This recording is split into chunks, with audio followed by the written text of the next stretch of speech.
오랜만에 혼자 영화관에 다녀왔습니다. 인사이드 아웃 2라는 애니메이션이었는데 친구가 꼭 보라고 저에게 추천해 주더라고요. 평소 밖에 잘 나가지 않다 보니 무슨 귀찮게 영화관을 가냐, 나중에 OTT로 나가면 집에서 편하게 보면 되지 뭐 라고 흘려들었는데, 이번에 불안이라는 새로운 캐릭터가 나온다는 말을 듣고 흥미가 생겼습니다. 예전에 인사이드 아웃 1편을 재밌게 보기는 했지만 그때 저는 마치 영화 속의 기쁨이처럼 난 멋있고 대단한 사람이야 라며 약간 자아도취에 빠져있는 사람이었거든요. 그래서 정반대의 캐릭터인 슬픔이의 그 우울한 감정들을 잘 이해하지 못했던 것 같아요.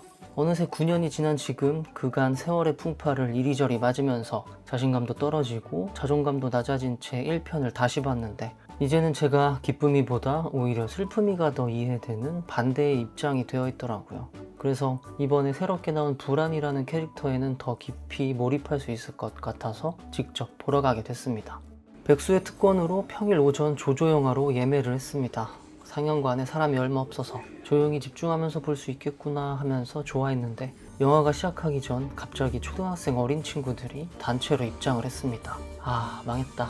그냥 나중에 집에서 혼자 볼 걸 이라는 후회가 밀려왔습니다.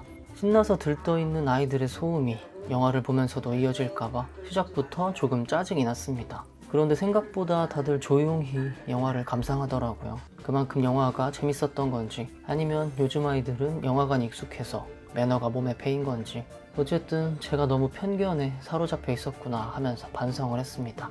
영화가 끝나고 어른들과 아이들의 상반된 반응이 재밌었습니다.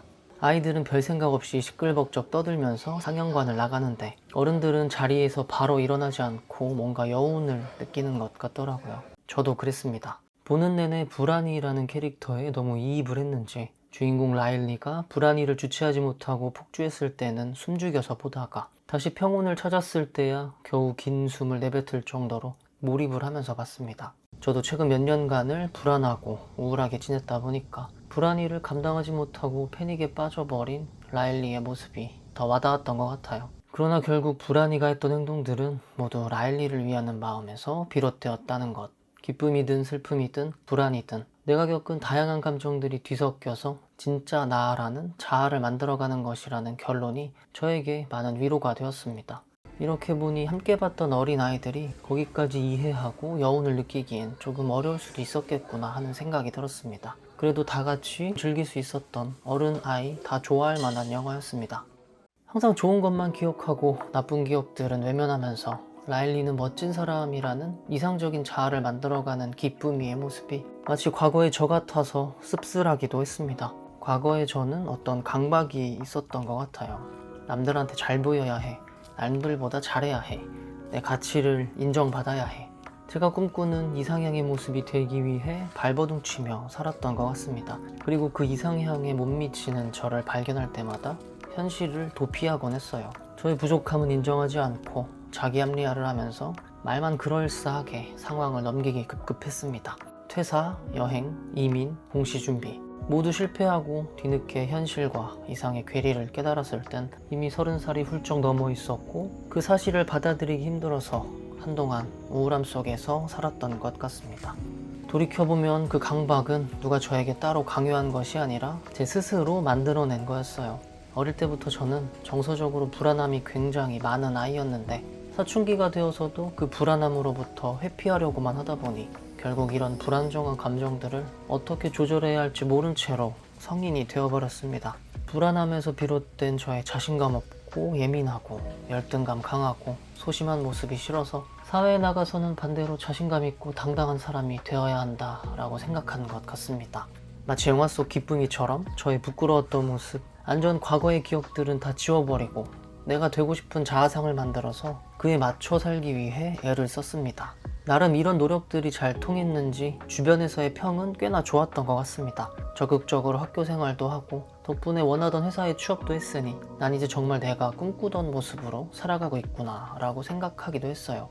그러나 겉으로 보기에는 잘 사는 것처럼 보여도 마음속으로는 표출하지 못한 불안함이 계속 쌓이더라고요. 인정 욕구가 더 강해지고 과도하게 남의 시선을 의식하고 저보다 잘 나가는 사람들을 시기 질투하고 저의 이런 못난 모습이 드러날까봐 겁이 나기도 했습니다. 퇴사 후 몇 년간 실패와 포기를 반복하고 자존감이 바닥을 치고 나서야 겨우 제가 만들었던 이상향의 모습을 내려놓게 되었습니다. 그리고 여태 외면해왔던 불안이를 제대로 마주하게 됐습니다. 많은 사람들이 사춘기 시절에 저와 같은 실수를 하는 것 같습니다. 실수라고 해야 할지 회피라고 해야 할지, 아니면 시대의 환경이 어쩔 수 없이 우리를 이렇게 만든 건지, 자아를 찾아야 할 시기에 정서적인 활동을 하긴커녕 밤 11시까지 학원에서 공부하고 시험 스트레스와 경쟁에 대한 압박감에 불안함만 더 커지는 시기였던 것 같아요. 더 많은 것들을 보고 느끼면서 내가 어떤 사람인지 돌아볼 시간이 없었던 저의 청소년기가 아쉽기는 합니다. 영화 속 라일리처럼 예민해진 감정들을 오롯이 표현하고 받아들이고 조율하는 방법을 조금씩 배워갔더라면 저도 조금은 덜 불안한 사람이 되어 있었을까요? 불행인지 다행인지 긴 시간 우울의 터널을 헤매이면서 나름 불안으로부터 벗어나는 요령이 생겼습니다. 불안함은 마치 늪과 같아서 벗어나려고 발버둥 칠수록 오히려 더 깊게 빠져버리더라고요. 내가 불안한 이유를 찾아보고 그 원인을 해결하려고 공부하고 불확실한 미래에 대해 철저히 계획을 세워봐도 끝에는 불안함이 남았습니다. 결국 제가 내린 결론은 이 불안함의 근원을 제가 절대로 해결할 수 없다는 것이었어요. 애초부터 전 불안함이 많게 태어난 사람이니까요. 마치 황인종으로 태어나 노란 피부를 갖게 된 것처럼, 아버지 아들로 태어나 곱슬머리를 갖게 된 것처럼 불안감이 많은 건 저의 타고난 기질인 거죠. 피부색이야 태닝을 하면 바꿀 수 있고 머리도 파마를 하면 변할 수 있지만 잠깐의 눈속임일 뿐 결국에 사람의 본질은 변하지 않는 것처럼 제가 아무리 애써도 결국 제 내면의 불안함을 없애는 건 불가능하다는 걸 깨달았습니다. 그래서 그냥 받아들이기로 했어요.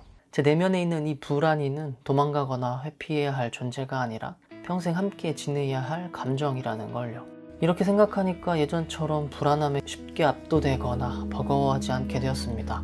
한참 힘들 땐 불안감에 휩싸여서 다른 생각이나 감정들은 느끼지 못할 정도로 현실에 집중하지 못할 때가 많았는데, 이제는 갑자기 불안한 마음이 들어도 그냥 자연스러운 내 모습이라고 생각하게 되었습니다. 아, 또 불안이가 찾아왔구나. 잠시 머물다가 지나가겠지. 난 지금 배가 고프니 맛있는 거 먹고 밀려있는 빨래나 하고 씻고 자야겠다. 이런 식으로 더 이상 불안함을 신경 쓰지 않고 당장 제가 해야 할 일에 좀 더 집중할 수 있게 되었습니다. 그냥 불안이를 마음 한켠에 두고 그저 제 할 일을 하다 보면 어느새 알아서 사라져 있더라고요. 굳이 불안함을 없애려고 뭔가를 억지로 하지 않게 되었습니다. 제가 자주 보는 유튜브 채널에 최근 올라온 영상을 보고 너무 공감이 됐습니다. 감정은 파도와 같아서 맞서서 이겨내려 하면 오히려 더 강하게 부딪혀온다. 억지로 긍정적인 생각을 하고 나아지려고 애쓸수록 오히려 감정은 더 크게 되돌아온다는 의미의 영상이었습니다. 서퍼가 파도 위에서 안정적으로 보드를 탈 수 있는 건 그 거친 파도의 물결을 거스르지 않고 자연스럽게 받아들일 줄 알기 때문인데, 마찬가지로 우리가 살면서 불안이라는 감정의 파도가 밀려올 때 흔들리지 않으려면 그 감정의 흐름을 자연스럽게 받아들일 줄 알아야 하는 것 같아요. 기쁨에 너무 집착하지 않고, 불안에 너무 요란 떨지 않고, 슬픔에 너무 야박하지 말고, 때론 화가 날 땐 표출도 하면서 자신에게 닥쳐오는 여러 감정의 파도들을 잘 넘어갈 줄 아는 현명한 감정의 서퍼가 되셨으면 좋겠습니다.